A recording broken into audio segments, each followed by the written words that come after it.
Irmãos, a paz do Senhor a todos, prazer estar nessa noite com vocês. Eu quero convidar você a abrir a palavra de Deus no livro de Gênesis.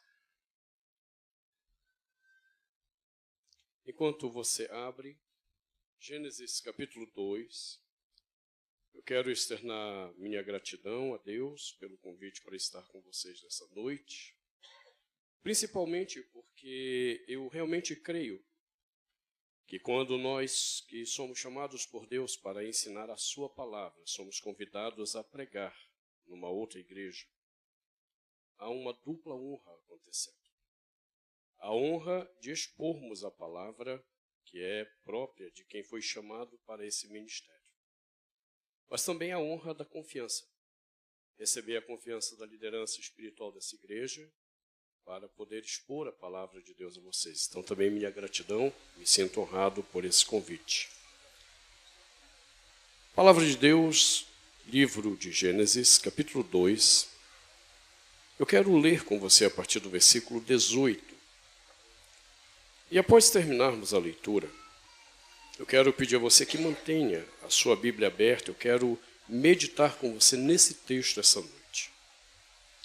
A palavra do Senhor diz assim: Portanto, disse o Senhor Deus, não é bom que o homem esteja só. Farei uma auxiliadora que lhe seja idônea. Havendo, pois, o Senhor Deus formado da terra todos os animais do campo e todas as aves dos céus, trouxe-os ao homem para ver como este lhes chamaria. E o nome que o homem desse a todos os seres viventes, esse seria o nome deles.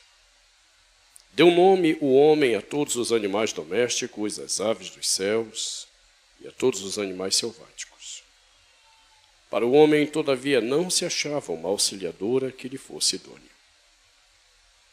Então o Senhor Deus fez cair pesado sono sobre o homem, e este adormeceu. Tomou uma das suas costelas e fechou o lugar com carne. E a costela que o Senhor Deus tomara ao homem, transformou-a numa mulher e lhe a trouxe. E disse o homem: Esta, afinal, é osso dos meus ossos, carne da minha carne. Chamar-se-á varoa, porquanto do varão foi tomada. Por isso, deixa o homem pai e mãe, e se une à sua mulher, tornando-se os dois uma só carne. Ora, um e outro, o homem e sua mulher, estavam nus e não se envergonhavam. Vamos orar ao Senhor mais uma vez. Deus Pai, dá-nos a graça de compreendermos aquilo que lemos neste momento.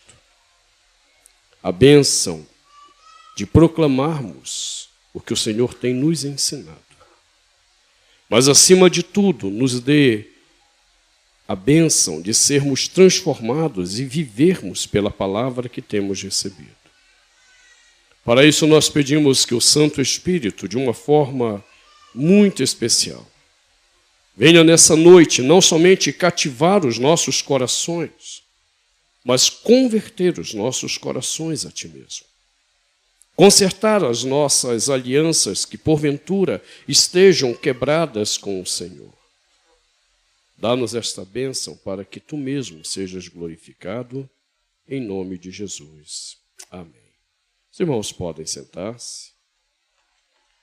Antes de expor exatamente o texto que lemos, eu queria fazer um convite aos irmãos. Eu presido uma instituição de ensino teológico em Brasília e todo o Corpus Christi nós temos uma conferência internacional. Agora, dia 7 de junho, começa essa conferência, cujo tema será Filhos da Promessa em Perigo. Nós estamos monitorando já há alguns anos um fenômeno sociológico que tem acontecido desde a época do governo do presidente Fernando Henrique Cardoso. As universidades se tornaram um centro de descristianização dos nossos filhos. E daquele período do governo do presidente Fernando Henrique, começou uma agenda, literalmente, para descristianizar nossos jovens. O índice de filhos da fé que se desviaram da fé nas universidades a partir de então cresceu assustadoramente. Depois, no governo do presidente Lula e o início do governo da presidente Dilma, iniciou uma nova etapa. Não era apenas a descristianização dos nossos filhos. Era a quebra da identidade sexual deles. E então começou a crescer um número muito grande, não somente de filhos da promessa, que estavam se desviando da fé, mas começaram a se tornar homossexuais. E agora começou a terceira onda dessa agenda no Brasil. Eles não apenas estão abandonando a fé e se tornando homossexuais, eles estão se convertendo à Umbanda e ao Candomblé. O número está crescente desse movimento. E então nós iremos realizar essa conferência. Estamos trazendo o Dr. Warren Lamb, dos Estados Unidos, que é um especialista no que está acontecendo no fenômeno homossexual e transgênero no mundo. Ele é um PhD em psicologia, um doutorado em aconselhamento bíblico também. Além dele, nós estamos trazendo o Dr. Jean-Marie Lambert, que é hoje o mais importante pesquisador do globalismo e de como a ONU construiu toda essa agenda no mundo. E também Dr. Marcus Eberlin, hoje o mais importante cientista brasileiro da atualidade. Por causa dos diversos artigos acadêmicos dele, são mais de 1.200 artigos científicos publicados no mundo todo, nas grandes universidades como Harvard, Cambridge e Yale. Dr. Marcus Eberlin, inclusive, tem uma lei em espectrometria de massas no mundo todo que leva o nome dele, Lei de Eberlin, e ele é um homem crente que tem lutado contra o que a universidade está fazendo como instrumento de descristianização. Então, se você quiser estar conosco nessa conferência, vai ser lá em Taguatinga. Você pode acessar o site da nossa instituição, cebi.com.br. Cebi é S-E-B-I. Tá? E, por fim, eu também trouxe alguns livros que estão ali junto do meu filho e do meu sobrinho, do Vitor. Livros que eu escrevi e outros que o doutor Daniel Berger, que é hoje um dos maiores pesquisadores da questão de transtornos mentais e evangelho, também tem escrito. E há 2 livros ali para você que é pai, principalmente. Um que o Dr. Berger escreveu sobre a verdade sobre o TDAH. O que não estão dizendo para você sobre a ótica médica e do evangelho? E ele escreveu então um outro livro, Como ensinar a criança a prestar atenção segundo a Bíblia, que é uma resposta ao TDAH. Em vez de dar Ritalina para o teu filho, aprenda biblicamente a resolver o problema do déficit de atenção e hiperatividade. À luz não só da Escritura, mas num diálogo com o que há de melhor na neurociência. Esse livro está ali disponível também para a sua edificação. E há um livro que acabou de sair, a nova edição dele, sobre a ansiedade. Há 22 anos eu trabalho como conselheiro bíblico e tenho ajudado já algumas milhares de pessoas, de fato, nesses 22 anos, a vencerem a depressão, ansiedade, transtorno bipolar, inclusive esquizofrenia. E saiu esse livreto sobre a ansiedade. O que você precisa entender biblicamente sobre isso? Pois bem, tendo dito isso, vamos ao texto que nós lemos nessa noite. Esse texto ele está diretamente ligado ao cerne da questão que me foi proposta para essa conferência. Falar do resgate da identidade da família.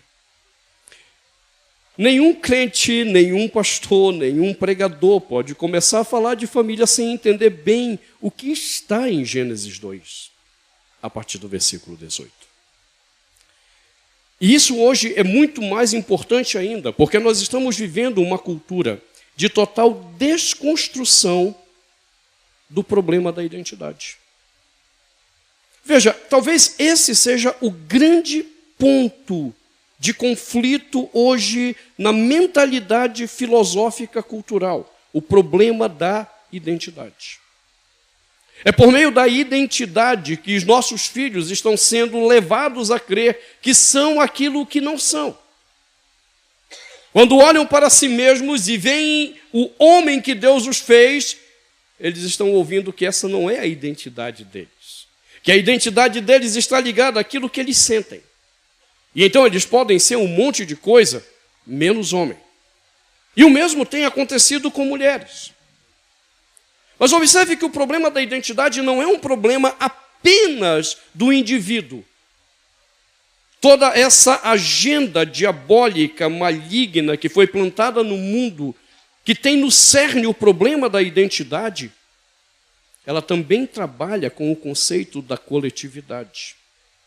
E o primeiro eixo-chave disso se deu exatamente no ataque à família.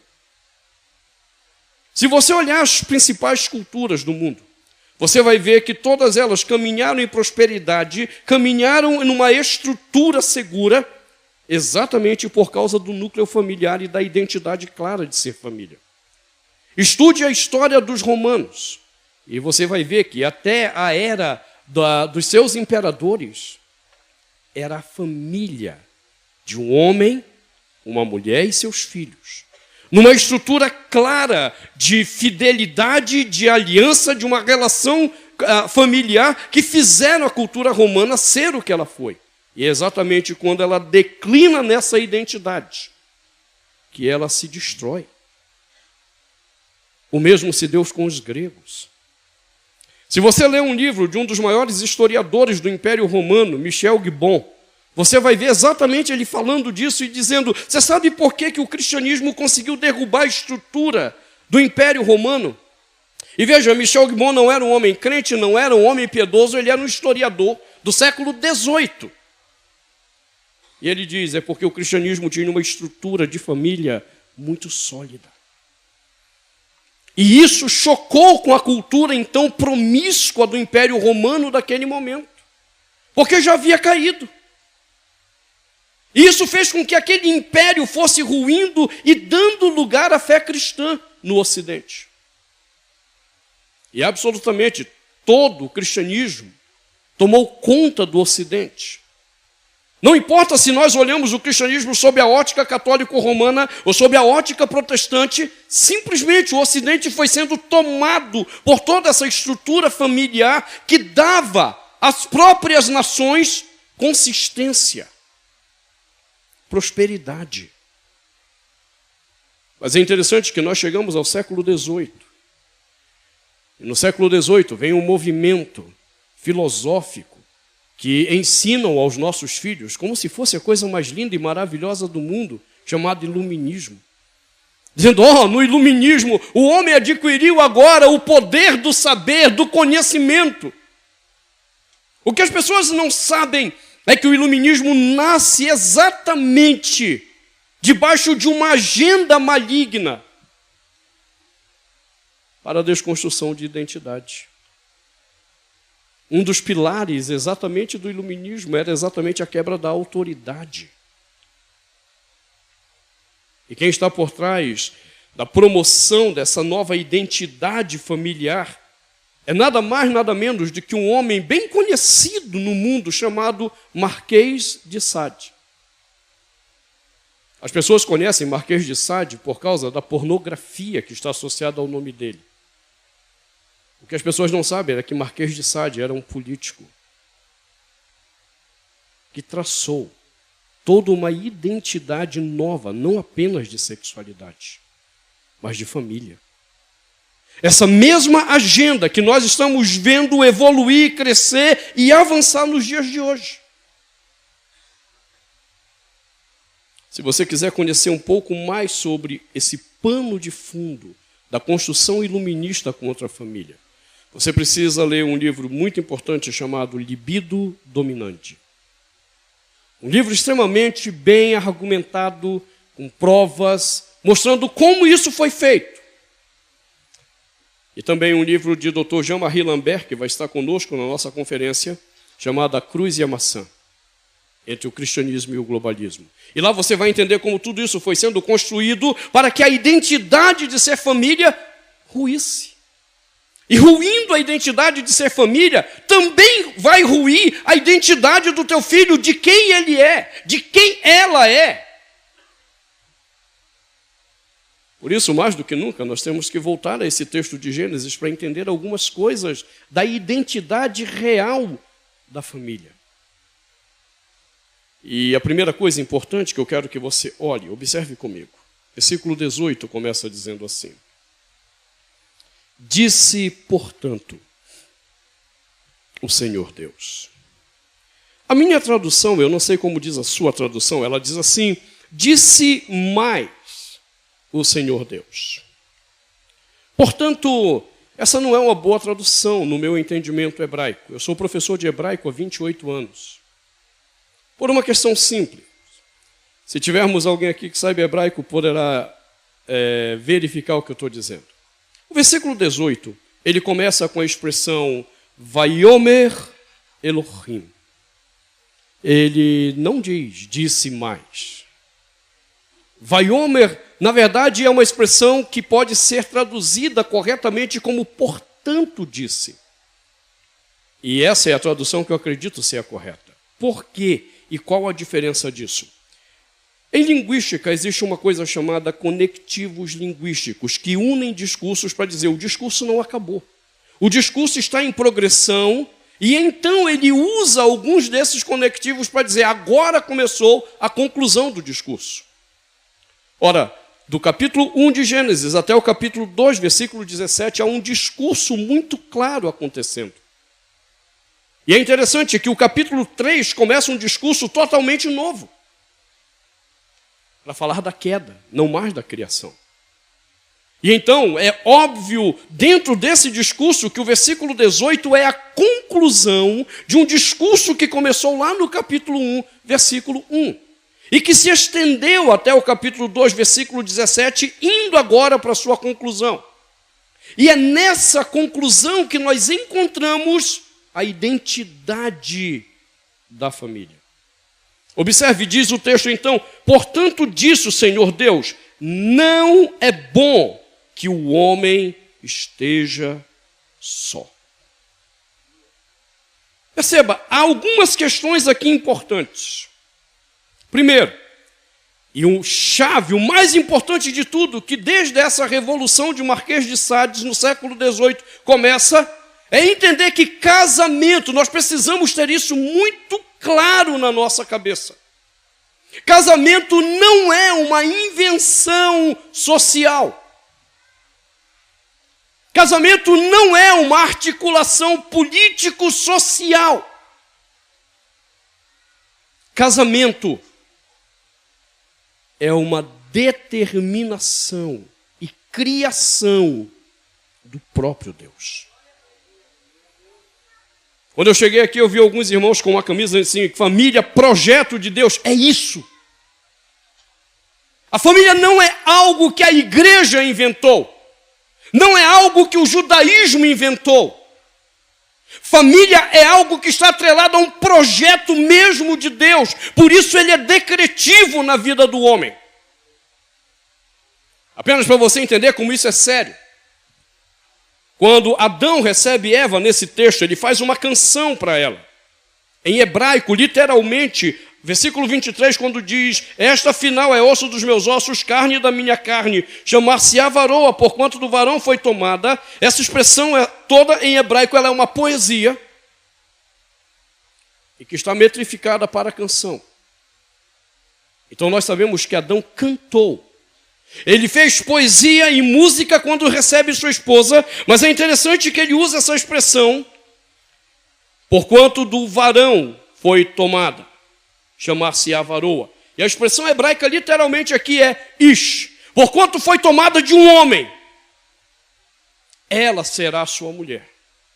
É um jogo de palavras ish e shá que Adão usa aqui. Mas por que essa palavra é interessante? Preste atenção nisso. No hebraico e na teologia veterotestamentária, só é ish, só é homem, aquele que cumpriu o mandato do casamento. Enquanto você não casa, o hebraico chama os homens de Na'ar. Naar é o cabeça oca. É isso mesmo. Você só é homem de fato, segundo a teologia do Antigo Testamento, quando você assume a responsabilidade do casamento. Porque o casamento, aos olhos de Deus, é a grande missão que nós carregamos nesse mundo. Mas veja como nós invertemos isso.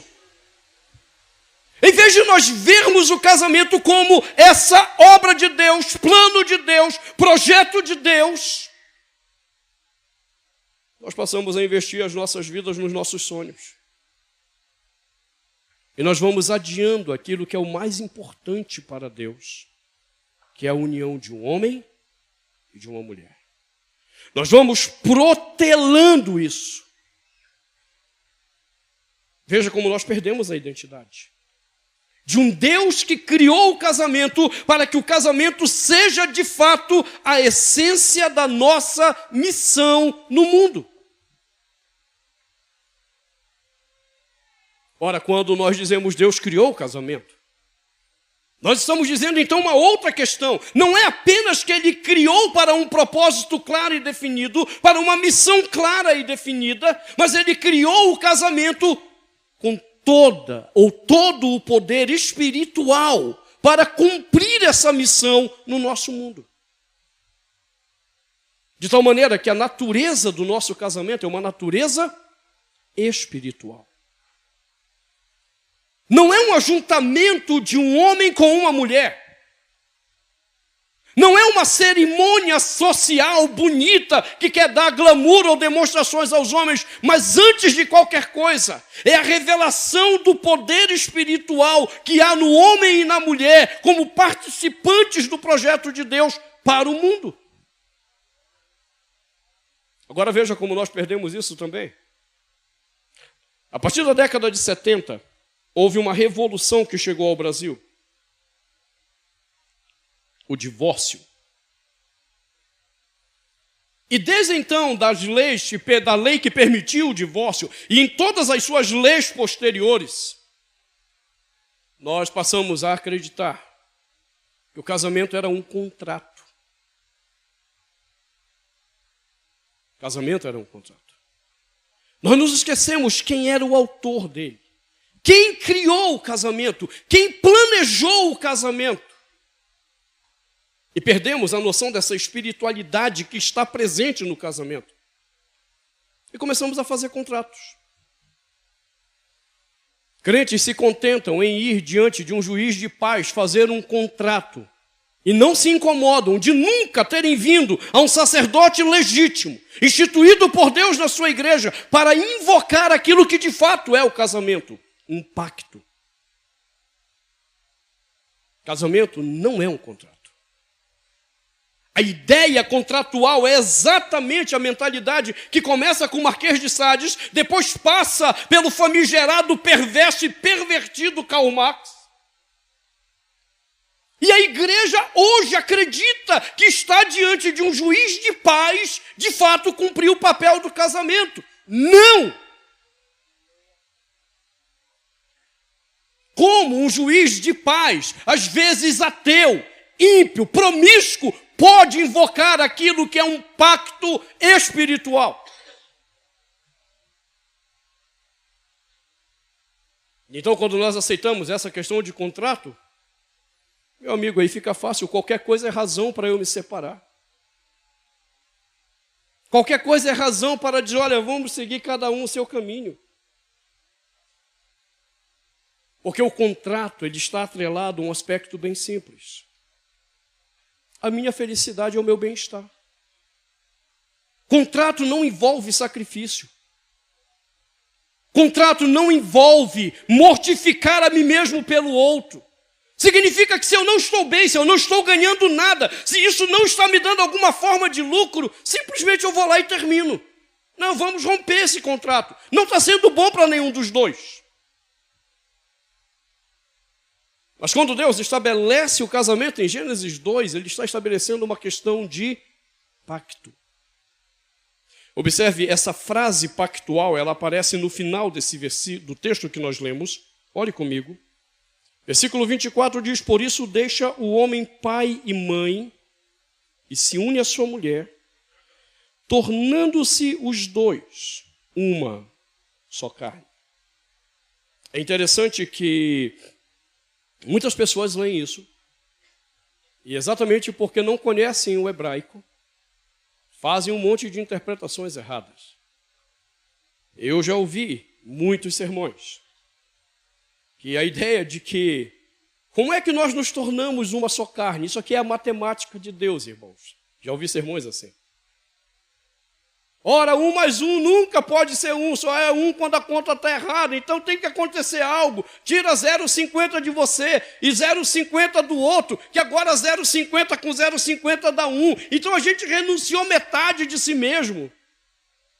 Isso é bonito, irmãos. Só não é bíblico. Porque a expressão os dois tornam-se uma só carne é exatamente a imagem pactual que perpassa o Antigo Testamento todo do que é um pacto. E então nós temos um exemplo bem claro disso em Gênesis 15. Dê uma olhada comigo para você entender o pacto. O que é um pacto e o que ele significa para o casamento. Gênesis 15. Deus chama Abraão para fazer com ele um pacto. E é interessante porque a palavra pacto, entenda, ela não existe em hebraico. Essa palavra ela é uma equivalência que nós tradutores achamos que existe para a palavra brit, que significa literalmente cortar ou partir no meio. Isso é o pacto em hebraico. É por isso que essa cena é a cena pactual. Então observe que em Gênesis 15, a partir do versículo 1, o texto diz assim: depois destes acontecimentos, veio a palavra do Senhor a Abraão numa visão e disse: não temas, Abraão, eu sou o teu escudo e teu galardão será sobremodo grande. Respondeu Abraão: Senhor Deus, que me haverás de dar se continuo sem filhos e o herdeiro da minha casa é o Damasceno Eliezer? Disse mais Abraão: a mim não me concedeste descendência, um servo nascido da minha casa será meu herdeiro. A isto respondeu logo o Senhor, dizendo: não será esse o teu herdeiro, mas aquele que será gerado de ti será teu herdeiro. Então conduziu-o até fora e disse: olha para os céus, conta as estrelas, se é que o podes. Ele disse: será assim a tua posteridade. Ele creu no Senhor e isso lhe foi imputado para a justiça. Disse-lhe mais: eu sou o Senhor, que te tirei de Ur dos Caldeus, para dar-te por herança essa terra. Perguntou-lhe Abraão: Senhor Deus, como saberei que hei de possuí-la? Observe agora. Respondeu-lhe: toma-me uma novilha, uma cabra e um cordeiro, cada qual de 3 anos, uma rola e um pombinho. Ele, tomando todos esses animais, cortou-os no meio, partiu-os no meio e lhe pôs em ordem as metades, uma defronte das outras, e não partiu as aves. As aves de rapina desciam sobre os cadáveres, porém Abrão as enxotava.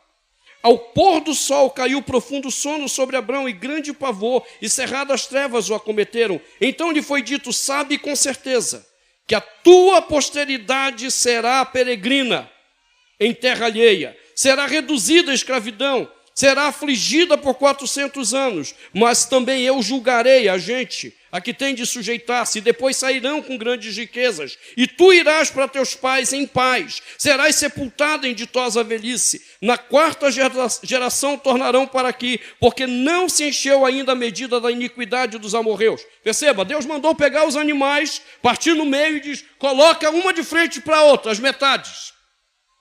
Aí ele vem e dá a instrução do pacto. Terminou de dar a instrução do pacto, olha o que aconteceu.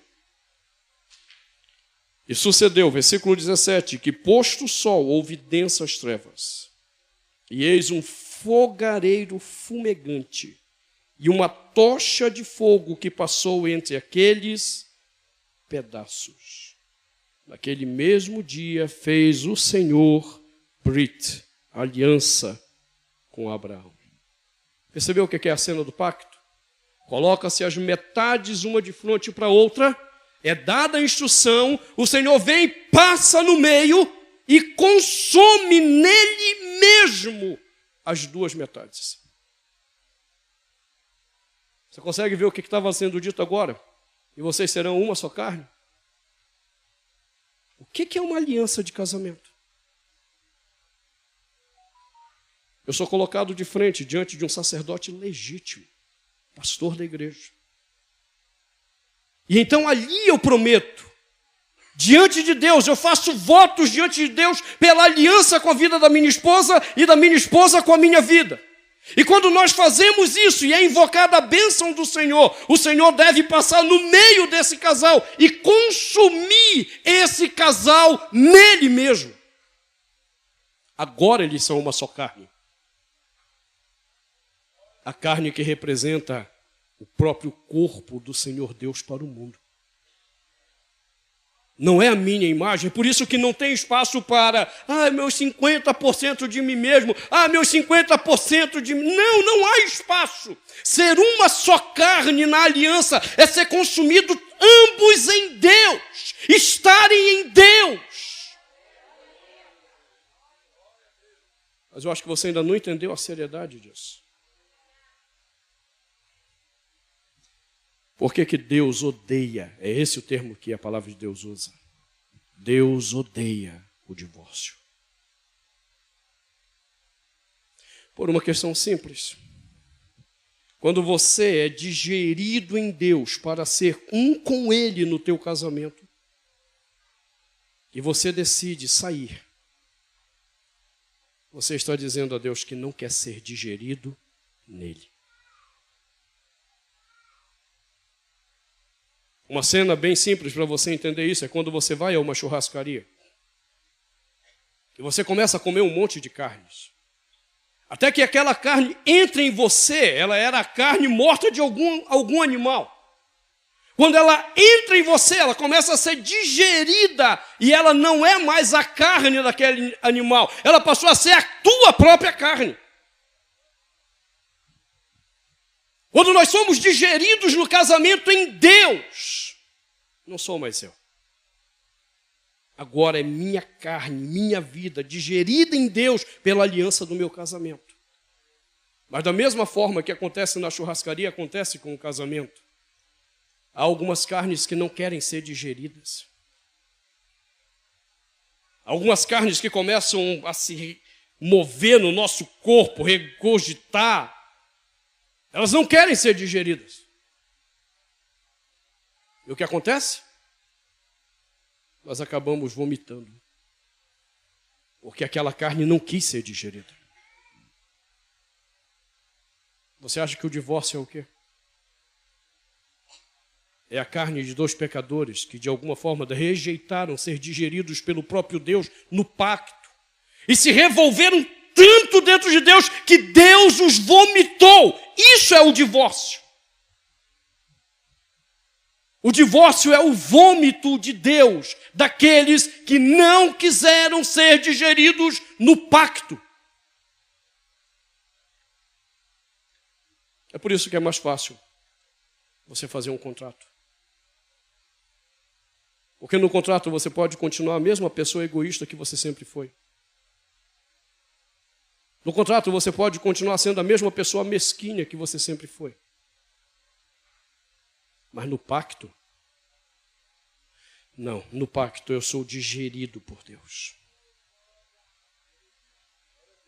E por que isso tem que ser assim? Lembra que eu falei para vocês que no versículo 18 é a conclusão de um discurso? O Senhor Deus começa Gênesis 1 mostrando como Ele criou todas as coisas. E então no versículo 26 Ele decide fazer o ser humano. Homem e mulher. Diz o versículo 26 que disse Deus, façamos o homem à nossa própria imagem, conforme nossa semelhança. Versículo 27, homem e mulher os criou à sua imagem. E então, nesse momento, Deus começa a entregar ao homem o que nós chamamos na teologia de mandatos da criação. São 3 mandatos, e vocês compreendem bem essa palavra. Mandatos dizem respeito ao poder que é outorgado a alguém para representá-lo. Deus entregou ao homem 3 mandatos para que ele, Deus, fosse então visto no mundo que ele, Deus, criou. Para que ele, Deus, fosse revelado no mundo que ele criou. E o primeiro mandato é muito claro. É um imperativo hebraico, no versículo 26 ainda, que diz: tenha ele domínio sobre os peixes do mar, sobre as aves dos céus, sobre os animais domésticos, sobre toda a terra, sobre todos os répteis que rastejam pela terra. Criou Deus o homem à sua imagem. Homem e mulher os criou. Qual é o primeiro mandato? É o que nós chamamos na teologia de mandato cultural. Quando Deus criou homem e mulher, Ele os criou para que a imagem dele fosse conhecida por meio da nossa cultura. Perceba, cultura, isso aqui é uma confusão que as pessoas fazem. Cultura não é arte, irmãos. A pessoa só pensa em cultura, música, poesia. Não. A arte faz parte da cultura. Mas a cultura não é isso. A cultura é tudo aquilo que nós, seres humanos, produzimos no nosso habitat. Tudo que é produzido chama-se cultura. Exemplos simples: agricultura, piscicultura, suinocultura. Tudo que você produz, o que você veste, a roupa que você faz para se vestir, o teu trabalho, tudo é cultura. Então a questão de Deus é: eu estou criando você, homem e mulher, para que vocês me representem a minha imagem visível, por isso eu dei minha imagem a vocês. Só que no versículo 28 ele coloca o segundo mandato. E disse: sede fecundos, multiplicai-vos e enchei a terra e sujeitai-a. Nós chamamos isso na teologia de mandato social. A maneira que vocês agora vão constituir a vida social também deve refletir a quem? A minha imagem, Deus, sobre vocês. Na forma que vocês vão se multiplicar, na sua sexualidade. A minha sexualidade tem que refletir quem? Deus. Seus filhos devem refletir quem? Deus. E então, em Gênesis 2, versículos 15 a 17, antes daquela conclusão, o Senhor termina dizendo e dando o último mandato. Tomou, pois, o Senhor Deus ao homem e o colocou no jardim do Éden, para o cultivar e o guardar. E o Senhor Deus lhe deu esta ordem, é a terceira ordem: de toda árvore do jardim comerás livremente, mas da árvore do conhecimento do bem e do mal não comerás, porque no dia em que dela comeres certamente morrerás. E aqui é entregue ao homem o terceiro mandato da criação, que nós chamamos de mandato espiritual. O homem agora está comprometido a ouvir a voz do Senhor, manter-se fiel à voz do Senhor, para que a imagem de Deus continuasse acontecendo no mundo, a imagem dele continuasse sendo refletida no mundo. É depois de dar esses 3 mandatos, mandato cultural, mandato social, mandato espiritual, que aparece o versículo 18. Disse, portanto, o Senhor Deus: não é bom que o homem esteja só. Por que não é bom? Eu não sei, irmãos, quantos de vocês leem ou dão aos seus filhos Bíblia de criança. Mas isso é um problema sério. Há uns anos atrás eu estava com a minha família, meus filhos, minha esposa, lá nos Estados Unidos. Estávamos visitando a Arca, o Ark Encounter. Não sei quantos já estiveram lá vendo de perto a réplica perfeita que cientistas fizeram. São mais ou menos 2 horas para você conseguir andar dentro da arca. E há uma sessão lá que é exatamente por que nossos filhos não estão levando a sério a mensagem do dilúvio. Por causa das Bíblias que estão escrevendo para a criança. Que aparece lá o dilúvio, com o Noé dando sorrisos, os animaizinhos fazendo festa, como se o dilúvio não fosse um grande juízo de Deus. E da mesma forma aqui. Por que nós estamos perdendo a noção do que é o casamento de fato? um pacto estabelecido por Deus para revelar a sua imagem ao mundo. Por uma questão simples. Nós também estamos distorcendo por que Deus deu essa ordem. Haviam 3 mandatos. E ele diz, não é bom que o homem esteja só. E o que a gente acha que ele está dizendo? Deus viu que o Adão estava tristonho lá. Tinha ninguém para ele. Todos os animaizinhos tinham seu par. O jacaré tinha lá a jacaroa. Jacaroa é palhaçada. O elefante tinha a elefoa. E o coitado do Adão não tinha ninguém. Ai, que tristinho. Aí Deus fez a mulher para ele ficar feliz. Irmão, para. Isso é uma mentira que entrou na igreja por meio de uma lenda indiana. É uma lenda indiana que conta essa história do primeiro homem. Tem um nome lá deles, hindu, que estava sozinho, triste, solitário. Aí o Deus maior, porque eles são politeístas, veio, perguntou, por que você está triste? Eu não tenho ninguém, os bichinhos têm seus companheiros, companheiras, eu não tenho ninguém. Aí diz que o Deus desde lá decidiu criar a mulher. Aí diz que ele ficou feliz da vida. Aí depois de um mês ali com aquela mulher, ele chega para o Deus dele e diz assim, olha, não dá para eu retirar essa mulher. Aí o Deus deles pergunta, por quê? Você estava tão triste, tão cabisbaixo. Não, porque no primeiro mês foi jóia, mas agora está querendo botar ordem na casa, querendo organizar tudo, está dando ordem em mim. Aí diz que o Deus olha para ele assim, é isso que você quer mesmo? Tira. Aí diz que esse Deus lá tirou a mulher. Aí diz que passou uma semana depois, lá vem ele, cabisbaixo de novo, para pedir a mulher de volta. Aí o Deus hindu diz assim, mas por que você está pedindo a mulher agora? Não, o Deus, é o seguinte, é que se é ruim com ela, é pior sem ela. Aí a gente acha isso lindo, irmãos. O problema é que isso é uma mentira. O texto bíblico não fala isso. Olha esse texto de novo, sem esse óculos errado que colocaram na tua cabeça. Vê onde que tem um Adão tristônio, sozinho, querendo uma mulher. Não existe. Do ponto de vista da satisfação, Adão não precisava de Eva. Ele era pleno e satisfeito em Deus. E é por causa dessa mentira de que eu preciso do outro para eu não ser triste, para eu não ser infeliz, é que se criou uma grande praga mental chamada codependência relacional. Onde pessoas não tomam as atitudes que têm que tomar no casamento, porque ele é codependente e ele tem medo da reação do outro. Vai que o outro me largue. Não, Adão era pleno em Deus. Foi Deus que olhou e disse, não é bom que ele esteja só. Por quê? Ele tem uma missão a cumprir. Há um mandato cultural a ser cumprido, há um mandato social a ser cumprido, há um mandato espiritual a ser vivido. Para quê? Para que Deus, seja revelado através desse homem.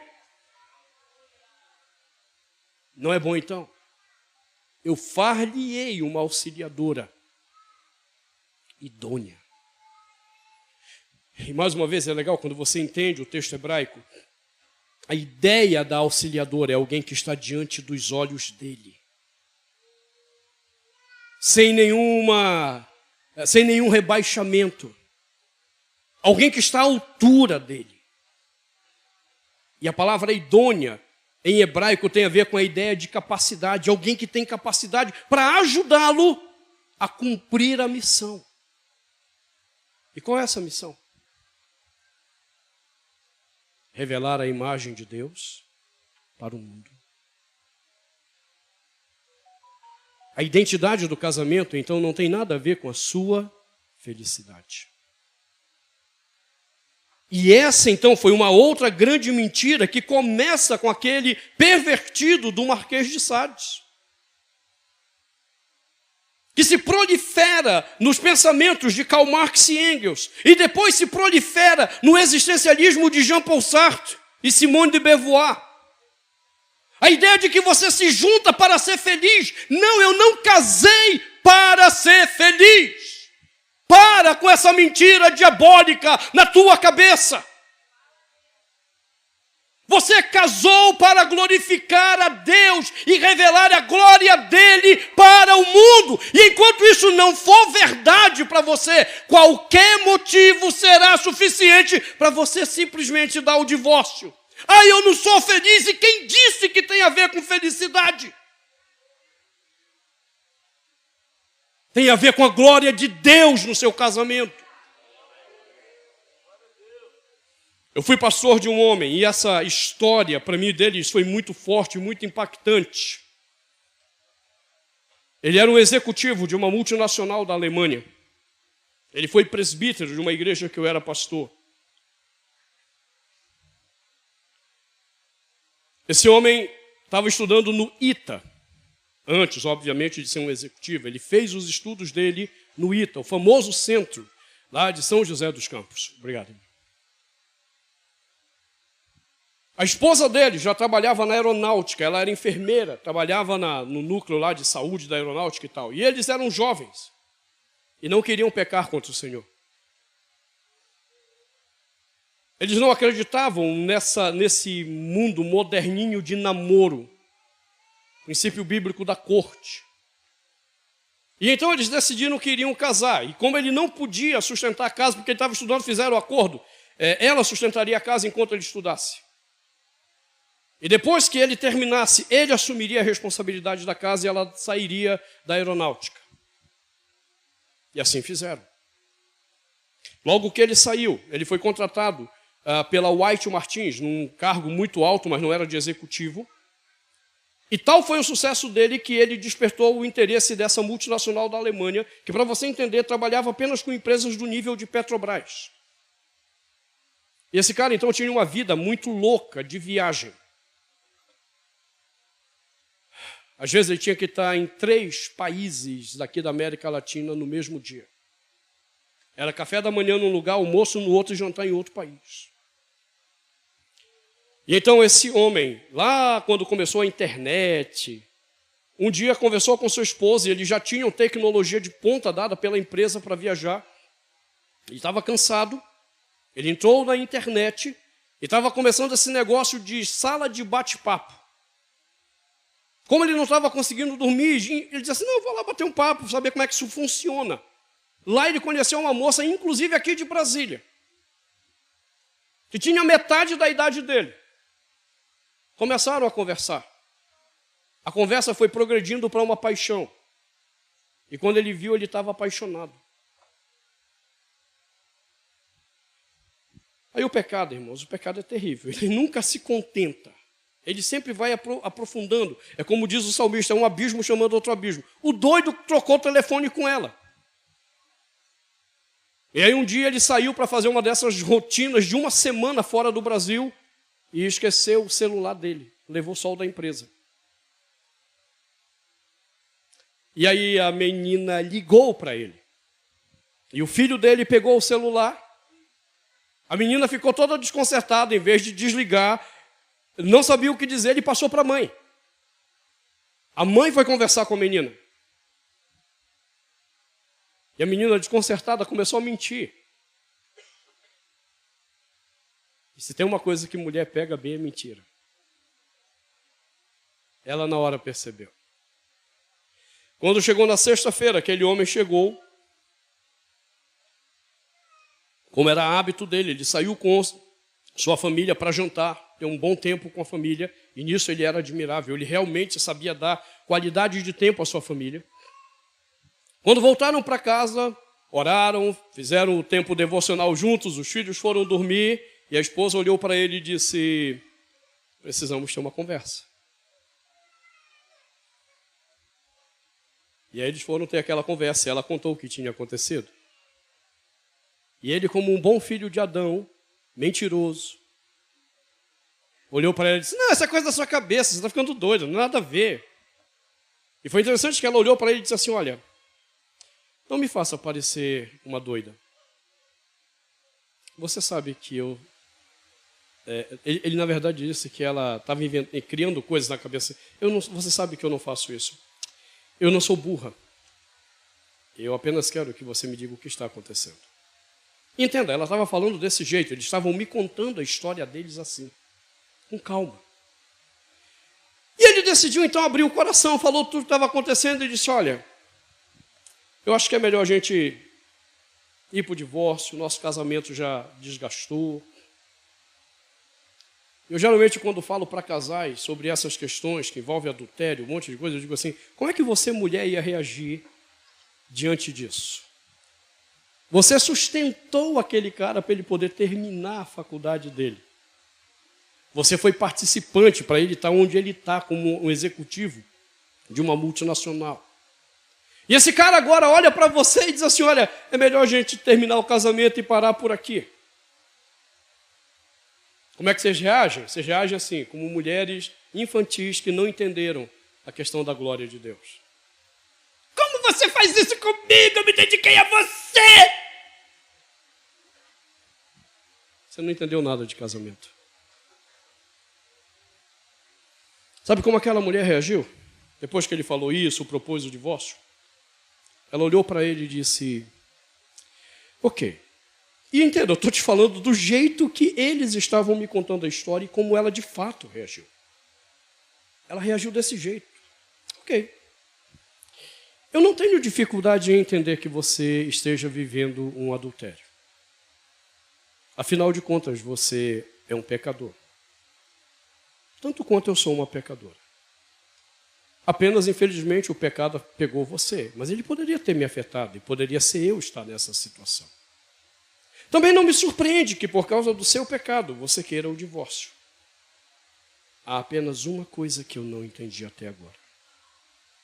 Um dia, eu e você estivemos diante de Deus.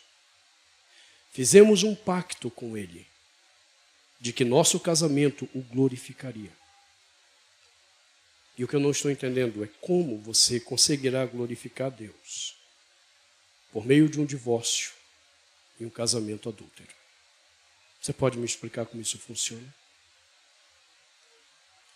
Porque aquele homem era crente. Foi quando ele entendeu o que ele estava fazendo. Ele disse, pastor, naquele momento que ela me disse isso, eu entendi. Eu comecei a chorar e entender o meu pecado. Eu havia negado a essência do meu casamento, a glória de Deus. Um pacto para a glória dele, por causa agora de uma mentalidade de felicidade. O que aconteceu? Esse homem se arrependeu. E eu vou te dizer, eu só tive 2 grandes presbíteros na minha vida, de uma envergadura espiritual fora do comum. E adivinha quem era um dos 2? Esse homem. Você entendeu a questão? O que mudou, o que salvou o casamento, não foram terapias e terapias. É um conceito simples. Eu não estou com você por causa da felicidade. Eu estou com você por causa da glória de Deus, que quer se revelar através do nosso casamento, da nossa família, não somente para nós, mas para o nosso mundo. É a glória de Deus que transforma a mim, transforma a minha esposa, transforma os meus filhos. É a glória dele. Viva pela felicidade e você vai abandonar teu marido, vai abandonar tua esposa, teus filhos vão se revoltar. Viva pela mentira da felicidade e você vai colher as consequências malditas no teu casamento. Viva pela glória de Deus e você vai ver as bênçãos que cairão sobre você. Esse é o ponto. Portanto, disse, não é bom, porque eu, Deus, estabeleci missão para os meus filhos. E não é bom que eles estejam só, porque cumprir a missão sozinho é algo impossível ao homem. Então ele dá o casamento. Casamento é pacto, que tem como foco a glória de Deus, revelar a glória de Deus.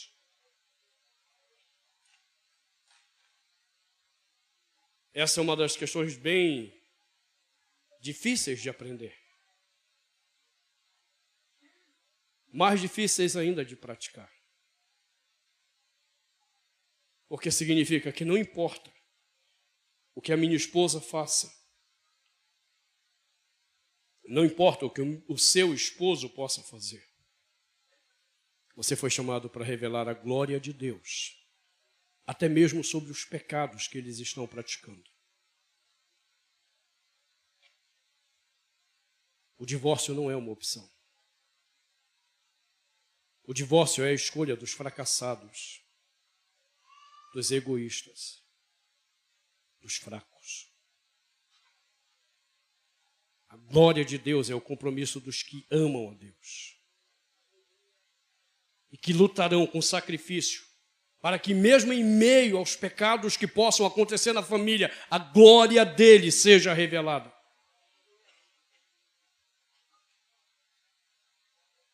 É difícil. Eu lembro uma ocasião, estava no início do meu casamento. Minha esposa já havia aprendido esse conceito. Eu já o conhecia como teólogo. Mas isso não impede que os dois pecadores se revelem. Então nós tivemos uma discussão feia, primeiro ano de casamento. E ali nós aprendemos essa lição. Não importa o que aconteça, divórcio não é uma opção. Arrependimento, conserto de aliança é a única alternativa para sermos digeridos em Deus e tornarmos visíveis o pacto dele conosco. Então, um tempo depois, nós tivemos uma outra discussão e eu realmente fui áspero com a minha esposa. E ela olhou para mim e disse, ok, eu não tenho problema que você possa estar certo. A minha única questão é como você está revelando a glória de Deus para mim na sua forma de falar comigo. Você entende? Entenda, o homem pecador que eu sou naquele momento que ouviu isso ficou com mais raiva. Porém, eu não tinha mais o que dizer, porque ela tocou no ponto. Como é que você está revelando glória de Deus para mim nessa forma de me tratar?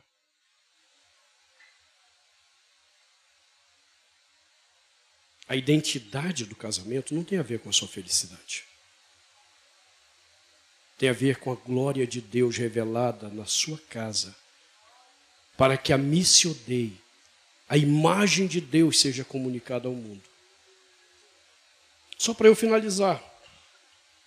Há muita coisa nesse texto, mas apenas esse ponto da identidade que eu queria tratar com você. Algumas pessoas, quando me ouvem falar dessa maneira, dizem, mas pastor, não há lugar para eu ser feliz? Eu digo, não.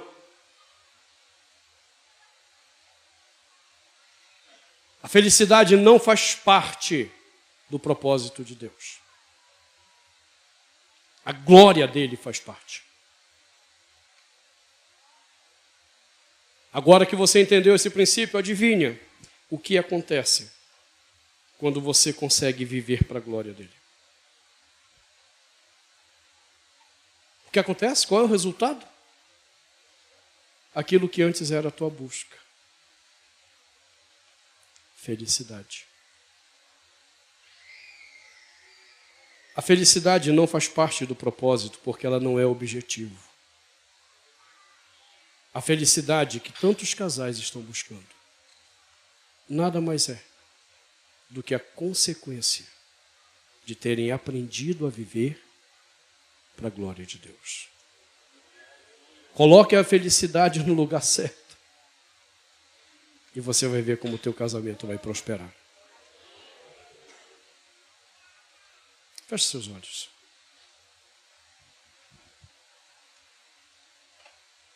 Senhor, ajuda-nos a entender isso. Ajuda-nos a entender essa forma tão especial, gloriosa, como o Senhor planejou o casamento. Esse privilégio tão grande de revelarmos a Ti mesmo, por meio de nossas famílias ao mundo. Através das nossas descendências, que são herança Tua. e que, vendo em nós o compromisso com a glória do teu nome, perpetuarão a glória do teu nome por gerações, gerações e gerações. Porém, nós fomos duramente afetados pela mentira de uma agenda diabólica maligna, que desvirtuou totalmente a identidade desse pacto que o Senhor criou. E talvez nessa noite haja em nosso meio casais que acreditaram nessa mentira até hoje. Casais que talvez estejam hoje buscando esperança e que agora encontram na tua palavra o sentido verdadeiro.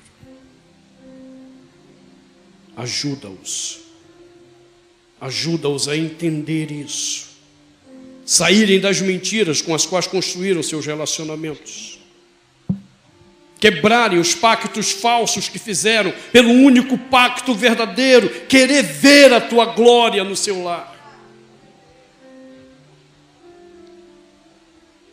Talvez filhos aqui tenham sido afetados pelo entendimento errado de seus pais. Que nessa noite eles sejam agora restaurados como instrumentos que lutarão pela tua glória no seu lar. Abençoa essa igreja, esse ministério, para que ele continue lutando por aquele que é o bem maior do Senhor na história. As famílias que pertencem a Ti, as famílias da aliança. Para a Tua glória, Senhor. E o louvor do Teu nome manifesto neste lugar te pedimos. Amém.